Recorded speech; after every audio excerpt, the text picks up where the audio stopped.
उस एप्लीकेशन पे ये एक बहुत ही आश्चर्यजनक इस प्रकार का आदेश पारित किया कि मात्र 15 दिनों के लिए वो सोशल सर्विस करे, वो ऐसे लिखे, वो डी एडिक्शन करे।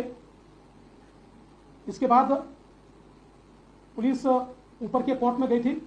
ऊपर के कोर्ट ने इसका सीरियस कॉग्निजेंस लिया और ऊपर के कोर्ट ने कहा कि जुवेनाइल जस्टिस एक्ट में इसको रिव्यू करने का अधिकार उनको है, आप रिवीजन एप्लीकेशन वहां फाइल कीजिए और अगर आपको न्याय नहीं मिलता तो आप वापस हमारे पास आइए। उस प्रकार से रिवीजन एप्लीकेशन पुलिस ने फाइल की है, उस पर सुनवाई चल रही है। शायद आज या कल में उस पर सुनवाई पूरी होगी, लेकिन वहां पर अगर न्याय नहीं मिला तो पुलिस जितना ऊपर जाना पड़े, पर इस मामले में निश्चित रूप से जब तक न्याय नहीं मिलता तब तक पुलिस कोर्ट के सारे दरवाजे या सारे रास्ते टटोलते रहेगी। साथ में पुलिस ने इस मामले में जिन्होंने लिकर सर्व किए, जो रेस्टोरेंट के लोग हैं, मालिक है, उन लोगों के ऊपर भी कार्रवाई की है। पहली बार इस प्रकार की कार्रवाई हुई है। उनको 4 दिन का पीसीआर मिला है और ये जो बालक है, इसके जो पिताजी है, उनके ऊपर भी एफआईआर की गई है, क्योंकि अपना बेटा ड्राइविंग एज से कम होता है ये पता होते हुए भी उन्होंने उसको गाड़ी दी है, इसलिए उनके ऊपर भी कार्रवाई यहां पर की गई है। इसके साथ साथ लॉन्ग टर्म में ऐसी चीजें न हो, इस दृष्टि से रेसिडेंशियल एरियाज में जो पब्स है इसको रेगुलेट करना, इसको रिकंसिडर करना, इस बारे में भी कोई पॉलिसी तैयार करने का विचार चल रहा है।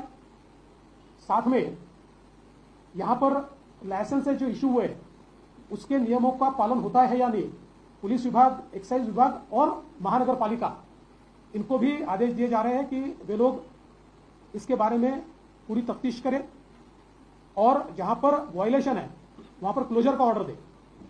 साथ साथ ये जो सारे इलाके हैं इनमें बड़े पैमाने पर नाकाबंदी करते हुए और ड्रंकन ड्राइविंग की टेस्ट लेकर और उनको रोकने के लिए एक व्यवस्था बनाने का भी प्रयास ये पुलिस की ओर से किया जाएगा।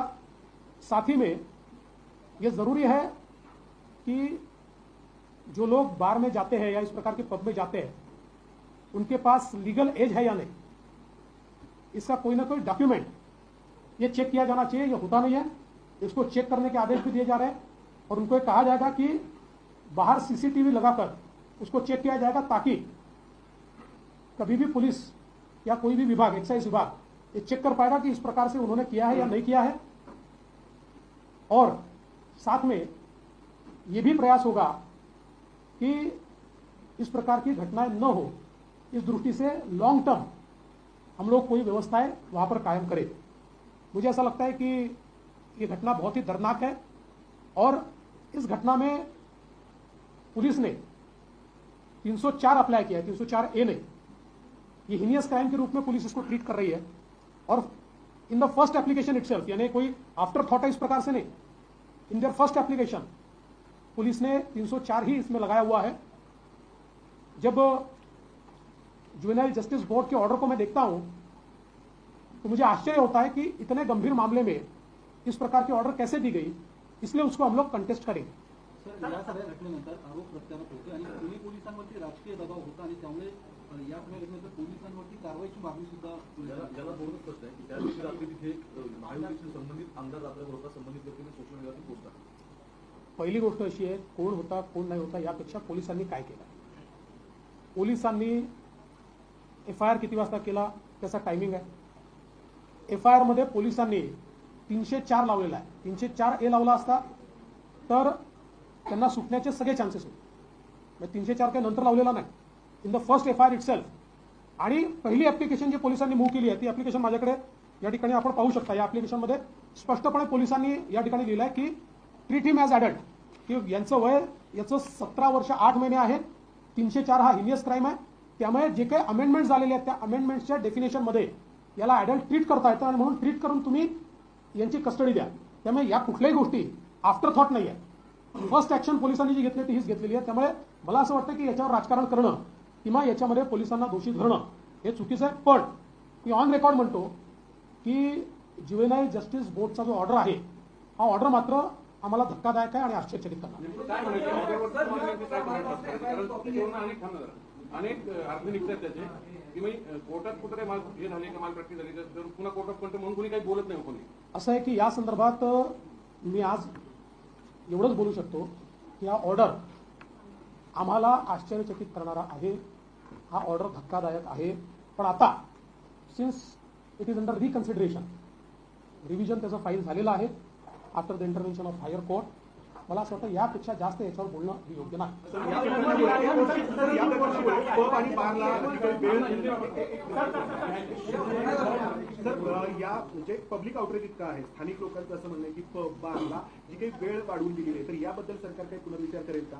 आणि परवानगी देताना अगदी पार्किंग स्पेस आहे तिथेही कोणी बार सुरू करू शकतं किंवा पब सुरू करू शकतं, तर याबद्दल जे काही नियम आहेत तर ते पुन्हा काही पुनर्विचार त्याचा होईल का?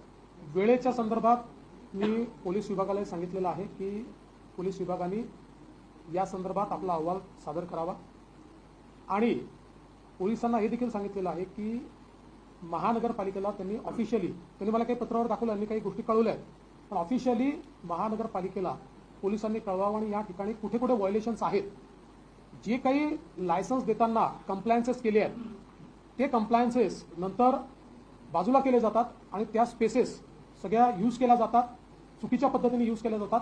त्यामुळे या संदर्भात महानगरपालिकेला ऑफिशियली पोलीस विभागाकडून कळवण्यात येईल आणि महानगरपालिकेला सांगण्यात येईल की त्यांनी याचं पूर्ण याची पडताळणी करा. अपघाताची दोषी कार आहे की नंबर प्लेट होती, पण आता अशी माहिती की तिची नोंदणी झाली नव्हती तरी सुद्धा ती हस्तगत गाडी खरं आहे. महाराष्ट्रामध्ये परराज्यातून आली, मुंबईतल्या एका शोरूमला गेली, पुण्यामध्ये त्याचे गाडीचे कागदपत्र जमा झाले, 40 लाख रुपये साधारण त्याचा टॅक्स पेंडिंग आहे. त्या आरटीओ कार्यालयानं त्याची पाहणी पण केली पण त्याचं पुढं टॅक्स भरला नाही, तरी ही गाडी 20 मार्च पासून कालच्या 20 तारखेपर्यंत पुण्यामध्ये फिरली. ही बाब आरटीओचं ह्याच्यामध्ये हे काहीच नाही. ही बाब सत्य आहे की ही गाडी बंगलोरला विकत घेण्यात आलेली आहे. बंगलोरहून तिकडे आली, इकडे आल्यानंतर त्या संदर्भात त्यांच्याकडे काही कालावधी असतो, ज्या कालावधीमध्ये त्यांना ते रजिस्ट्रेशन करायचं असतं. त्यानुसार आत्ता जी प्राथमिक माहिती आहे त्या माहितीनुसार आरटीओचं इन्स्पेक्शन झालेलं आहे. इन्स्पेक्शन नंतर जो टॅक्स भरायचा असतो आणि नंबर प्लेट घ्यायची असते तो टॅक्स भरलेला नाही. त्याही संदर्भात कुठलं व्हायोलेशन असेल तर वेगळा एफआयआर दाखल केला जाईल.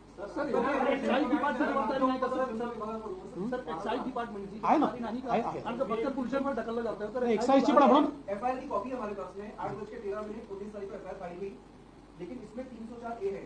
पब्लिक में ऐसा माना जा रहा है कि अमितेश कुमार साहब और देवेंद्र फडणवीस साहब ने जब इंटरवीन किया तब येरवडा पुलिस स्टेशन ने 304 को कन्वर्ट किया. नहीं, ये कोर्ट में जाने से पहले 304 किया गया था. देखिए जब सीनियर्स गए, अब कोर्ट का मेरे पास रिमांड है ना, कोर्ट में जब उनको प्रोड्यूस किया गया तो कोर्ट में 304 किया गया है.